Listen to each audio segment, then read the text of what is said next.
یو بادشاہ خر مړ شو نو جړلې.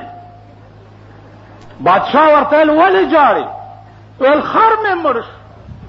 ویل 2 خرونه ولا ورکئ. 2 خرونه ورکه. بیا هم سړي جړل. ویل اوس ولې جاړې؟ 2 خرونه هم درکه کنه خوار شي. ویل زما دا خر ډېر نیازبینو او د شپې پړانګانو خوړلی دی چې دا پړانګان لیدلی چې د یارې به څومره ټیزونه اچولي. ما تاسو لیدلی؟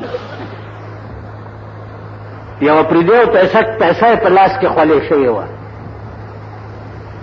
داسې پیسه یې نیولې وه. نو چې داسې لاس کو نو هغه پیسه خولې وه. نو ده دا خیال وکړو چې دا پیسه جوړې جاړي. نو ورته وایي چې پیسې ویلې روته جوړې. پریدین پکې ناست دي تاسو کې ښه. پیسې ویلې روته جوړې خلو چې سنبې ور کم او تا چاله ور نه کم. خبره د پیسو ده. ته پوه شو په خبره؟ د دولت ده، نه د ایمان ده، نه د دین ده، نه د مذهب ده، نه د خدای ده، نه د رسول. سبا به وګورئ په دې صوبه سرحد کې که د دې قومي د الیکشن اعلان بیا وشو، تاسو به وګورئ دا قوم د بارامی ډم رور دی. بارامی یو ډمو مونږ سره په موتی مالت کې که د چا خاضي به واو که نه و دی به ګډېدو. که د چا به زوی شوی او که نه و ده به ډولکې هغه ګوش. دا هغه بې غیرته قوم دی، هغه د سور بچي دي، هغه د سور بچي. شنې چای پې اوسکا او تورې چای پې اوسکا. خان به په بنگله کې پروت او په الیکشن کې به دی ورته په کوڅو کې ګډېږي. ګډېږي که نه ګډېږي؟ خان، نواب، ارباب، سرمایدار په کور کې پروتي دی ورته ګډېږي.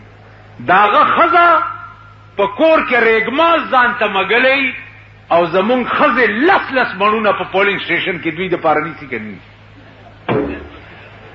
د هر یو سړي په ښځه دغه وخت کې لس سړي ختلي. د هغه طلق دې د سور بچو ته جلسې خدای ستا بیوي. یو ملا راغلی او دکان ته ماته وی چې مولوي صاحب د دې جینۍ ډېر بد مه وایه. جینۍ څوک وایي؟ نی خدای مرکه یریږئ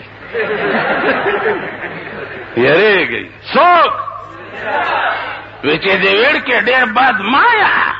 اپریدی و هغه له زوی چېرته ټلویزیون د عربو نه راستولی و.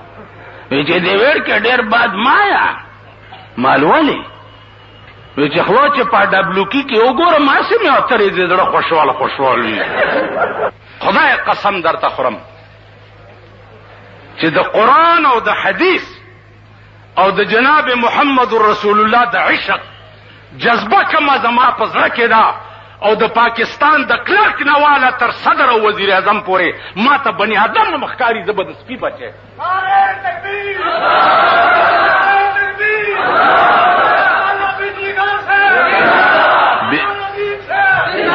چپ کرو مولانا بجلیگر بیڑا تباس ہے. بجلیگر شے بجلیگر څه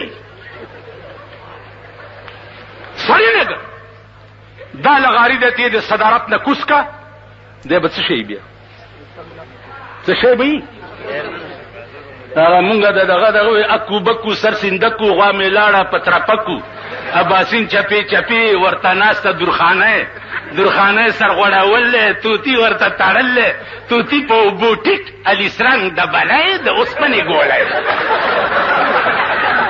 یاد شي. دا بے نظیره دی وزیر اعظم نه کوزه کا او په دې مالګو منډي سړک باندې برواني په ایمانه وسو ورته ګور یو څو زورن کم کما نه چا د غلا نوم واغست، ما نه چا د قتل نوم واغستو. نن ستا ټول ملک زناکار دی، ټول ملک وای په ایمان ټول ملک د زنا ډیپو دی. نن ستا ټول ملک د لیواتک ډیپو دی په دا میوزک سنټرو کې د شپې څه کی دا ټول ظلم ستا د ملک د قانون دی که نه دی یو میوزک سنټر والا به ژوندی پرې نه دم مردارو مې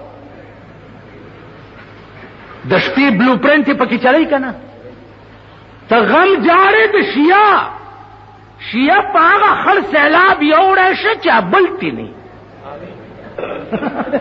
ته د شیعه غم جاړې ستا آینده نسل دم شو کنجر شو تباه شو غرق شو دومره هلکان ستاسو ټوله ورځ د مور خخکک خرڅوي او ویډیو گیم له پیسې پیدا کوي کوي که نه کوي د لسم او د 11 هلکان د مور خختک خرڅوي او بلیټ د پاره پیسې پیدا کوي بیا د 10 او د 8 هلکان د مور خختک خرڅوي او د شپې د بلو پرنټ د پاره 340 روپۍ پیدا کوي نن ستا آینده نسل تباه شو بیړه یې غرقه شوه نور غرقېږي لګیا ویډیو بلیټ او میوزک سنټرې په دې چې قانوني طور پابندي نه لګېدلې ستاسو آینده بال بچ ټول ډمان شو په ویډیو گیم کې خوشحالېږئ ورته زوی له چې بچیه چېرته دی بابا دلم ورته ودرېږي وس په خزه ذلیله رزیله تم ورته خوشحالېږي چې ستا زوی ویډیو گیم کوي بیا لختې ورسره دي تاسو به راته وشئ دا خو چې آډر وکړم چې بلیټ کې کوم هلک وګورئ دې غوږونو ته یې لختې ونیسئ چې دا غوږونه یې دومره دومره وپړسي ته وګوره چې ته ما نه بیا دننه لاړ شي په کوم ملک کې اوسېږي دی خو وګورئ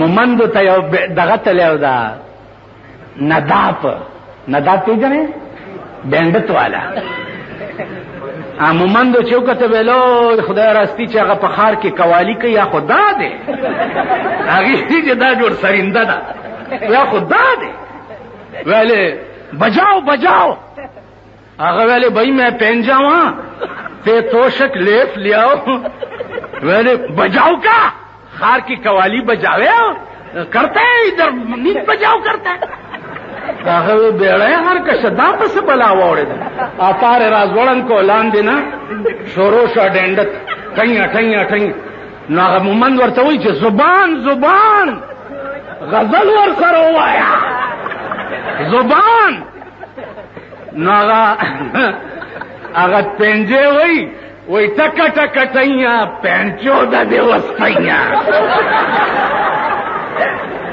ټکه ټینه پنچو د دې وسپینه دا څه په آرامیانو واوړېده زما کار څه دی او دا دوی راته باندې کوي څه اوس زمونږ کار څه دی او مونږ کوو څه آینده نسل تربیت څنګه پکار دی او ستا د ملک د قانون او د حکومت د لاسه د آینده نسل تربیت کیږي څنګه لګیا دی داسې ده که نه ده تاسو بیړه تباه شوه د پلار او د نیکه